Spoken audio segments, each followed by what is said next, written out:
Présentation de la transaction KP06 schéma 1-102. Cette transaction permet de répartir les quantités budgétées des centres auxiliaires sur les différents centres principaux. Utilisateur, le contrôle de gestion. Élément d'entrée, les données de répartition budgétaire des centres de coûts auxiliaires. Ces données ont été préalablement établies dans la matrice de paramétrage.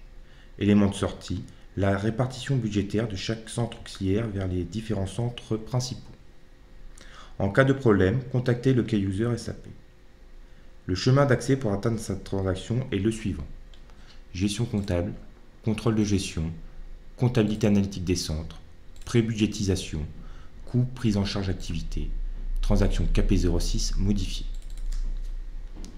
Avant de commencer, vérifiez que le profil du responsable budgétaire est en SAP All.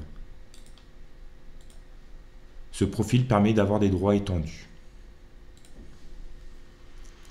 Pour atteindre le schéma 1-102, utilisez les flèches de défilement. Ce schéma permet la saisie des relevés d'activité budgétés par centre de coûts principaux. Version 0 pour pré-budget réel. Période, la période budgétaire, soit l'année en cours, du mois de janvier au mois de décembre.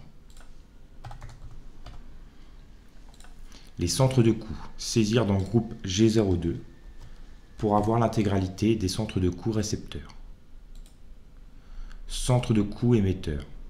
Dans cet exemple, nous utiliserons le centre de coûts auxiliaire RockMove.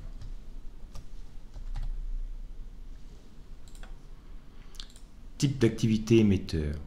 Nous utiliserons l'activité RockMove, soit 901002. Cocher basé sur formulaire pour faciliter la saisie. Puis valider en cliquant sur écran de synthèse. Les flèches de défilement permettent de naviguer entre les différents centres de coûts de l'entreprise. Pour chaque centre principal concerné par l'activité RockMove, renseignez le nombre d'unités d'œuvre dans le champ consommation pré-budget. Le calcul se fera automatiquement. Cette saisie peut être faite soit manuellement ou par un copier-coller venant de votre document de travail. Avant de valider la répartition budgétaire des centres de coûts auxiliaires, contrôlez que l'intégralité des quantités ont été allouées aux différents centres de coûts principaux.